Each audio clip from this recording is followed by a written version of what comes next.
Sebelum dia menelpon nomor gigolo, Daniel berjalan keluar dari kamar Victoria dan tidak ada seorang pun di luar. Tapi Daniel bisa merasakan ada sepasang mata yang menatapkannya dalam kegelapan. Itu pasti mata-mata Tuan Besar. Dia berada di kamar Victoria hampir 1 jam, itu sudah termasuk lama. Tuan Besar seharusnya tidak akan mengatakan apa-apa lagi. Daniel bergegas kembali ke kamar, telepon terputus, dia mengunci pintu, lalu pergi ke kamar mandi dan menggunakan ponsel gigolo untuk menelpon Tracy kembali. Halo, suara Tracy masih lemah. Ada apa denganmu? Suaranya tidak seperti biasanya. Daniel jelas-jelas merasa sedih, tapi dia hanya bisa berpura-pura tidak tahu apa-apa. Aku ingin bertemu denganmu, kata Tracy. Katakan alamatnya. Setelah menutup telepon, Daniel segera meminta Ryan untuk mengambil perlengkapan. Untungnya Ryan sudah bersiap kemanapun Daniel pergi. Dia akan meninggalkan 1 set perlengkapan topeng di bagasi mobil. Setelah Daniel mengganti pakaian di kamarnya, dia keluar dari jendela dan bergegas ke villa Tracy. Kamar tidur utama di lantai 1, Tuan Besar berbaring di ranjang dengan lelah sambil mendengarkan laporan Sanjaya. Tuan Daniel tadi berada di kamar Nona Victoria selama 75 menit. Apakah Anda sudah tenang? Sepertinya anak itu keras kepala, tapi berhati lembut. Aku tahu dia pasti tetap akan memedulikan dia. Tuan Besar sangat senang. Sekarang Victoria tidak dalam keadaan sehat, dan setelah dia sembuh, biarkan mereka menjalin hubungan untuk sementara waktu, maka tujuan kita akan tercapai. Iya, sudah sangat malam. Istirahatlah. Sanjaya meyakinkan, di usia Anda seperti ini, jangan begadang. Tuan Besar benar-benar lelah dan tiba-tiba terpikir sesuatu masalah lagi. Tidak mungkin, anak itu sengaja bertindak seperti itu. Jadi jangan anggap enteng. Jangan khawatir, akan saya perhatikan. Sanjaya menyelimutinya lalu pelan-pelan pergi.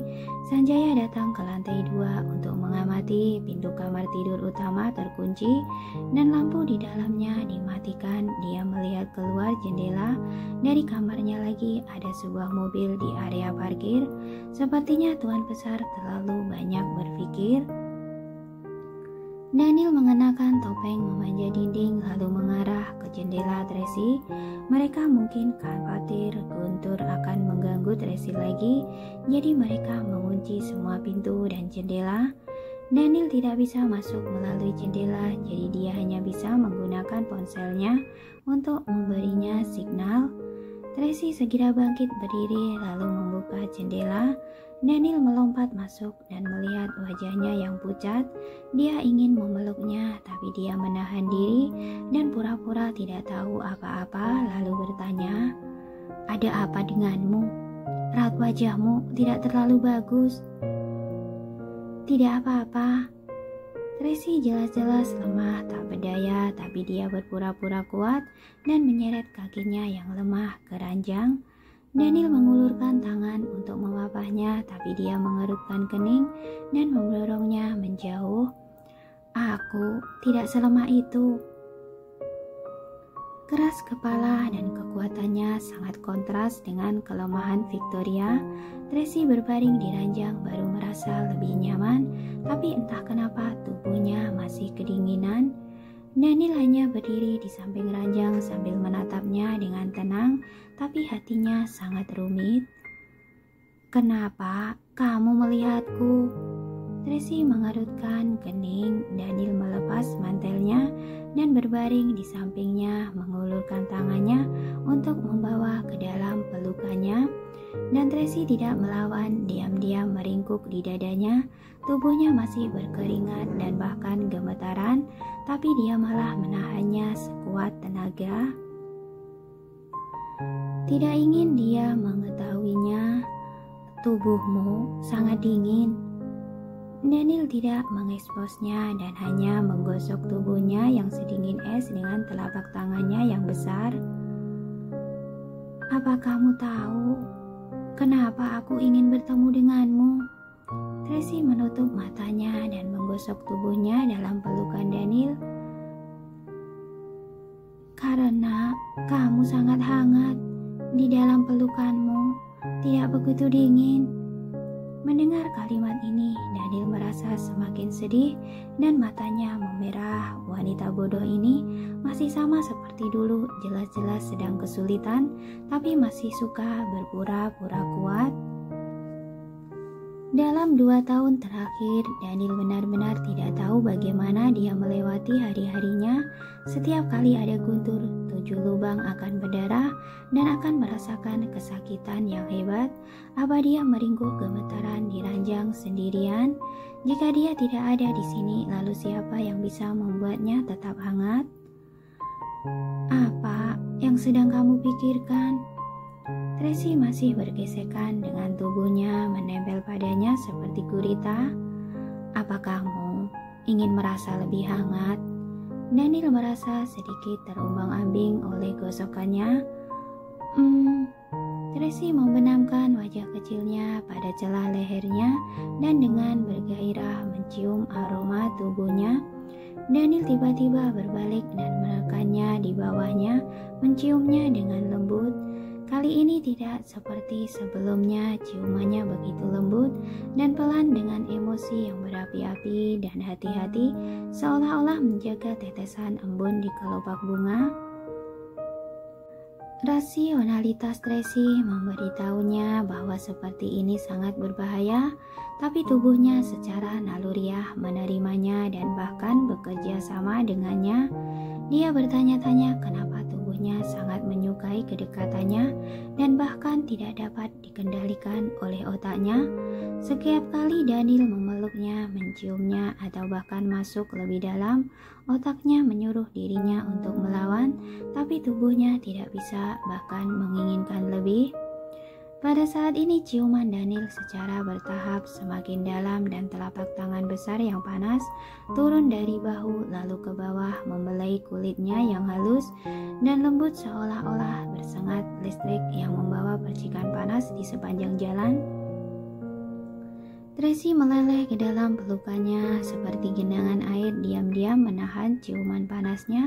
Kedua tangannya yang tak berdaya memegang pinggang Daniel, menikmati belaiannya sambil memejamkan mata.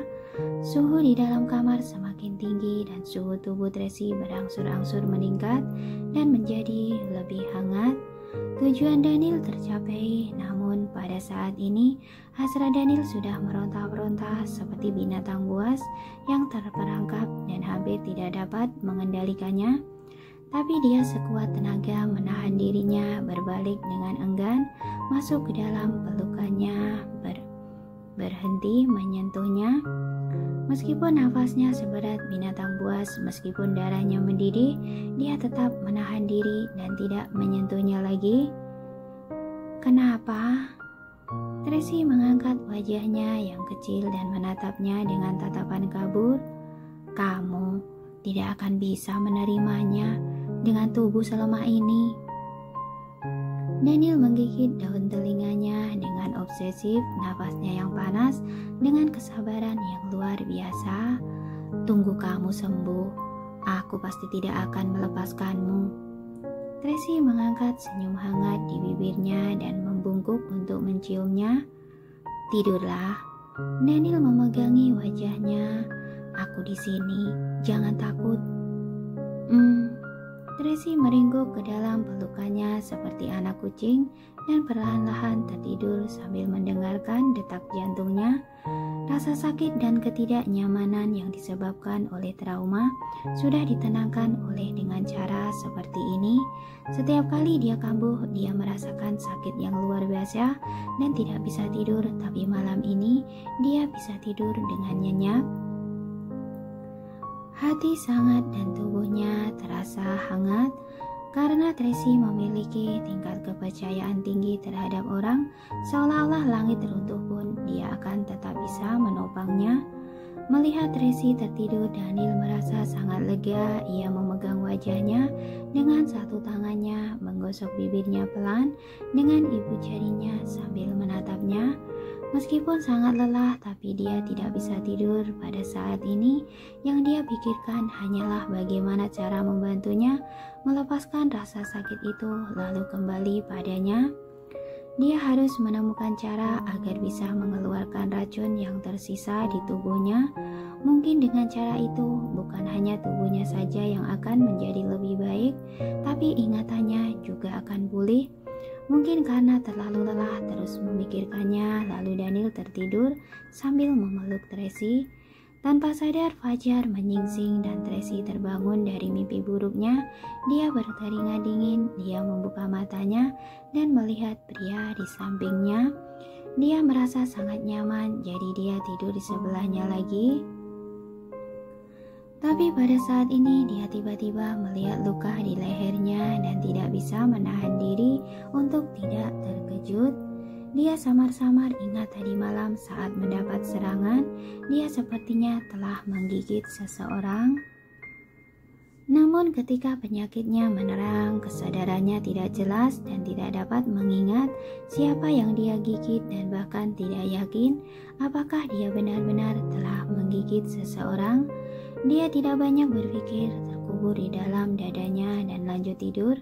Setelah beberapa saat ponsel di samping ranjang bergetar, Daniel tiba-tiba bangun, membuka matanya dan menyadari fajar sudah menyingsing dan orang yang menelpon adalah Ryan. Jika tidak pulang, Tuan Besar akan menyadarinya. Daniel menggerakkan tubuhnya dengan hati-hati karena takut membangunkan Tracy, tapi Tracy tetap terbangun, membuka matanya yang mengantuk dan menatapnya. "Ada apa? Kamu sudah bangun?" Daniel menatap wajahnya yang cantik dengan penuh keengganan. "Aku harus pergi." Tracy berguling dan terus tidur dengan punggung membelakanginya.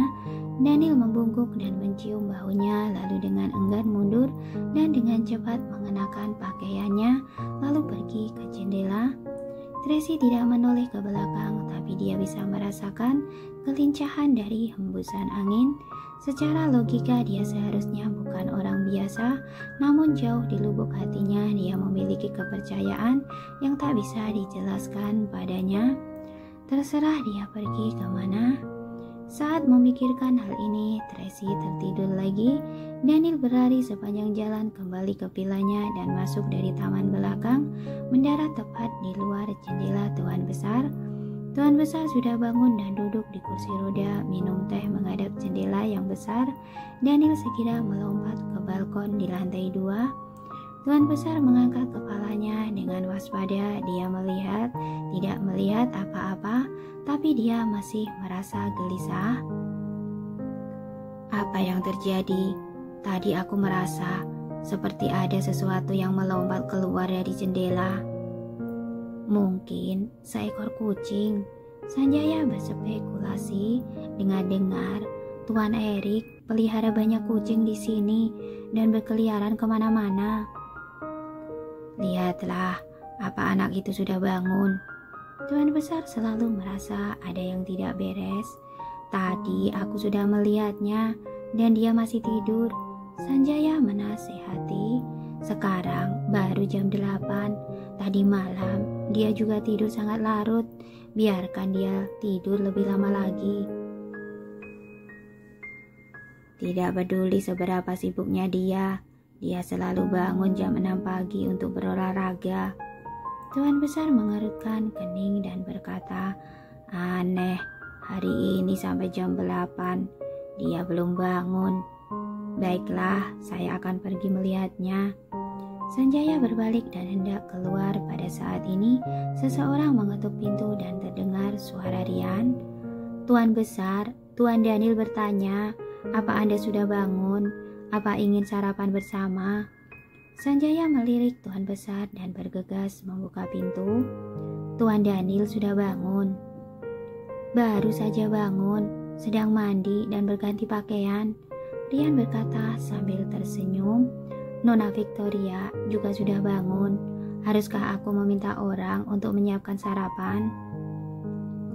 Oke, siapkan saja. Sanjaya mengangguk. Baik. Rian segera pergi untuk memerintah. Sanjaya mengangkat kepalanya dan melirik kamar tidur utama di lantai 2. Pelayan mengetuk pintu untuk melaporkan bahwa dia mengantarkan pakaian. Terdengar suara Daniel. Masuk. Kemudian pelayan mendorong pintu dan masuk. Sanjaya menutup pintu, berbalik dan berkata pada Tuan Besar, "Lihatlah, tidak ada apa-apa, tapi Anda tidak percaya." "Baguslah jika tidak apa-apa." Tuan Besar mengangguk. "Sepertinya aku terlalu curiga." "Iya, Anda jangan terlalu khawatir." Sanjaya membujuk dengan getir. "Aku lihat hubungan antara Tuan Daniel dan Tuan Victoria berkembang dengan sangat baik." "Kuharap begitu." Tuan Besar menghela nafas lega. "Aku akan pulang setelah sarapan. Ketika cicitku ada di rumah dan tidak ada yang menjaga mereka, aku sangat khawatir." "Oke, akan segera kuatur." Sanjaya mengangguk sambil tersenyum. Rian memerintahkan pelayan untuk menyiapkan sarapan lalu naik ke atas. Pada saat ini Daniel sudah berganti pakaian dan merapikan rambutnya di depan cermin. "Tuan Besar tidak curiga kan?" "Seharusnya tidak curiga. Aku lihat Kiki sudah menyiapkan mobil. Kira-kira setelah sarapan Tuan Besar akan kembali." Rian menghela nafas lega. Baguslah." Daniel memakai sepatunya dan hendak turun. Pada saat ini Hartono buru-buru datang untuk melaporkan, "Tuan Daniel, Duke Louis datang." Di saat seperti ini, apa yang mau dia lakukan? Daniel mengerutkan kening. Mungkinkah karena kejadian tadi malam? Rian menjadi gelisah. Duke sangat polos. Jika dia secara tidak sengaja membocorkannya, maka akan merepotkan. Seharusnya masalah proyek. Daniel belum menyetujui tentang gabungannya keluarga Moore ke dalam proyek. Tadi malam Duke bilang bahwa dia ingin membahasnya, tapi belum ada hasil. 5 mitra lainnya masih menunggu kabar dan Duke sedang menunggu Daniel memberikan jawaban. Jadi sekarang dia datang untuk bertanya padanya. Daniel turun ke bawah. Tuan Besar dan Victoria sudah duduk di meja makan. Daniel tidak pergi ke ruang makan, tapi berjalan keluar dengan cepat. "Mau kemana lagi?" tanya Tuan Besar. "Duke datang, aku akan menemuinya." Daniel menjawab dan berjalan keluar ke taman dengan cepat. Duke baru saja turun dari mobil. "Daniel, untuk apa kamu datang sepagi ini?" Daniel bertanya. "Beberapa mitra masih menunggu jawabanku," Duke berkata dengan cemberut.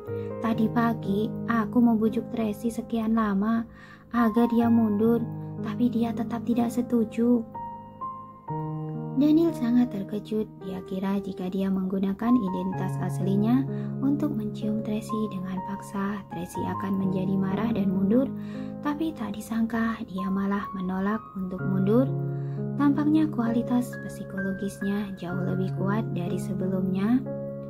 "Daniel, sekarang aku sangat dilema. Sulit untuk mengendalikan harimau. Lebih baik kamu menyetujuinya saja." Duke mengerutkan kening. "Tracy bilang jika kamu pikir investasinya terlalu sedikit, dia bisa menambahkannya. Tidak peduli apapun yang kamu katakan dan lakukan, dia tidak akan pernah mundur." "Kamu pulang saja dulu, nanti aku akan mencarimu." Daniel tidak ingin Duke bertemu dengan Tuan Besar. "Kenapa?" Duke sedikit bingung. "Aku belum sarapan dan berpikir untuk sarapan di sini bersamamu." "Kakek ada di sini. Jika dia tahu bahwa keluarga Moore ikut andil pada proyek ini, dia pasti akan marah," kata Daniel dengan suara rendah. "Oh, begitu." Wajah Duke berubah drastis. "Kalau begitu, aku pergi dulu." Dia hendak naik mobil ketika mobil Rolls Royce Silver tiba-tiba melaju. Tracy datang ke sini. Ryan buru-buru menutup gerbang. Daniel mengerutkan kening kenapa dia juga datang. Mobil berhenti, Naomi turun dari mobil lalu membuka pintu kursi belakang dan sepasang kaki ramping keluar dari mobil. Tracy keluar dari mobil mengenakan setelan putih resmi, kulit pucat tadi malam menjadi cantik dan menggerakkan hati orang lain dengan riasan ringan. Tatapan dingin dan mendominasi di matanya telah kembali. Tuan Daniel, maaf mengganggumu. Bibir Tracy melengkung membentuk lengkungan. Dia tampak sopan tapi berani. Karena tidak bisa mengubah pemikiranmu, jadi aku sendiri yang datang. Tadi malam kesakitan setengah mati dan sekarang hidup dengan penuh aura kuat. Daniel mengangkat alisnya dan menatapnya dengan dingin dan sombong, tapi suasana hatinya sebenarnya sangat rumit. Ketika Daniel menggodanya sebelumnya, Tracy bisa beralih di antara dua peran dengan mudah, bersikap romantis dengannya di malam hari dan dingin padanya di siang hari. Tapi sekarang dia telah mengendurkan batasan dan melanggar prinsip berkali-kali karena perasaan pribadi. Jika terus seperti ini, apa? Tracy tidak tahu bahwa Daniel yang membantunya ketika dia jatuh sakit tadi malam. Nona Tracy, Naomi berbisik di telinganya. Wajah Tracy tiba-tiba berubah menjadi muram dan dia berteriak dengan marah. Siapa yang menyuruhmu membiarkan dia masuk? Bawahanmu lalai. Naomi segera menundukkan kepalanya dan meminta maaf. Tracy, nanti kita bicarakan hal ini lagi. Kita pergi saja dulu. Duka biro-biro menarik Tracy. Tuan besar ada di sini. Jika dia tahu kamu bergabung, proyek ini akan benar-benar hancur. Meskipun Duka tidak tahu hubungan pribadi antara Daniel dan Tracy, dia juga tahu seberapa dalam perselisihan antara keluarga Wellens dan keluarga Moore. Tuan besar juga ada di sini. Tracy mengangkat alisnya ketika mendengar kalimat ini. Kebetulan aku juga ingin bertemu dengannya. Sungguh emosi yang luar biasa. Terdengar sebuah teriakan marah dari dalam taman. Wajah Daniel berubah drastis dan buru-buru mengedipkan mata pada Duka. Tracy, kita pergi saja dulu. Duka menyeret Tracy ke dalam mobil. Duka, apa yang kamu lakukan? Tracy sedikit kesal, tapi mengingat keadaan keseluruhan, dia tetap naik mobil dan hanya menatap Daniel dengan marah. Daniel, kamu harus memberikan jawaban hari ini. Alis Daniel berkerut dan dia memberi isyarat, cepat pergi. Duka buru-buru mendesak sopir untuk cepat pergi. Cit! Begitu mobil melaju keluar gerbang taman terbuka, Sanjaya mendorong kursi roda Tuan Besar keluar dan hanya melihat bayang-bayang dua mobil yang melaju kencang. Tuan Besar bertanya dengan wajah muram, siapa wanita yang baru saja bicara itu? Begitu sombong. Orang-orang keluarga Moore, Daniel menjawab sambil mengerutkan kening. Kurang ajar. Tuan Besar berteriak dengan marah. Dia sangat sombong dan mendominasi waktu itu. Hari ini beraninya dia datang lagi. Begitu berani, selidikilah dia anggota keluarga Moore yang mana. Baik,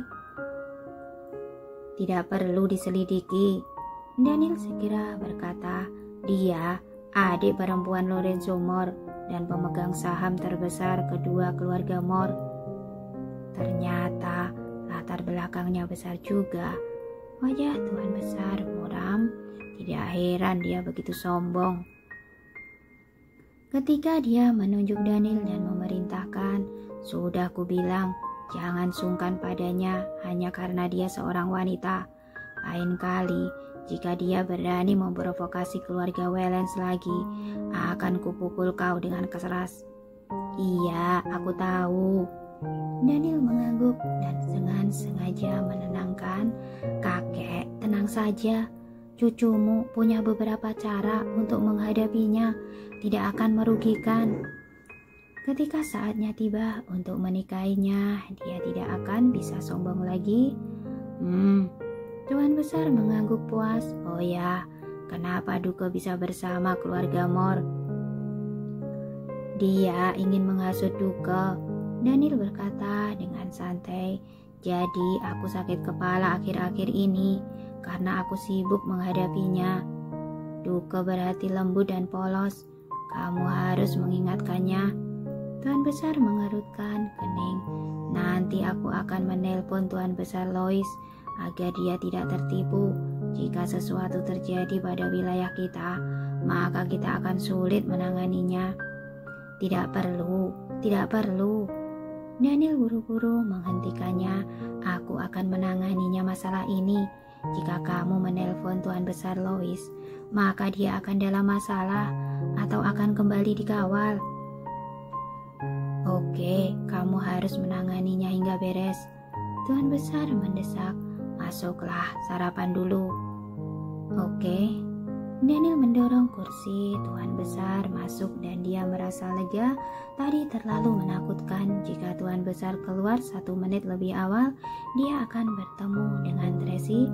Untungnya Sanjaya sudah tua dan lambat, namun dia masih harus membujuk Tuan besar agar cepat pergi. Saat sarapan, Tuan besar menyuruh Daniel untuk memperlakukan Victoria dengan baik. Jangan sibuk bekerja dan meninggalkannya sendirian. Pada saat bersamaan, dia juga mengingatkan Daniel agar jangan bersikap sungkan pada orang-orang dari keluarga Mor. Bahkan jika perlu harus menampilkan wajah dan musuh dalam gelap akan terlihat. Semua orang akan bertarung di atas panggung untuk melihat siapa yang hidup dan siapa yang akan mati. Daniel mengerutkan kening setelah mendengar perkataan ini. Tuan besar selalu berhati-hati dalam melakukan segala hal. Dia mempertimbangkan situasi keseluruhan dan meninggalkan ruang untuk orang lain. Tapi dia tidak pernah sungkan pada orang-orang dari keluarga Mor. Tampaknya perselisihan antara keluarga Mor dan keluarga Wellens benar-benar sudah mengakar dan tidak bisa diselesaikan. Setelah sarapan, Victoria menyebut ketiga anak dengan lembut. Tuan besar segera mendesak Sanjaya untuk menyiapkan mobil dan bergegas pulang untuk menjaga anak-anak. Daniel tidak meminta hal lainnya dan segera mengantar mereka ke mobil. Melihat mobil Tuan besar keluar dari villa, Daniel menghela nafas lega. Tetapi ketika dia menoleh ke belakang, dia menemukan bahwa Andi dan Kiki masih di sana dan dia mengerutkan kening lagi. Tuan besar tetap memasang mata-matanya. Tampaknya sandiwara antara dia dan Victoria tetap harus berlanjut. Tuan besar tidak bisa dibodohi.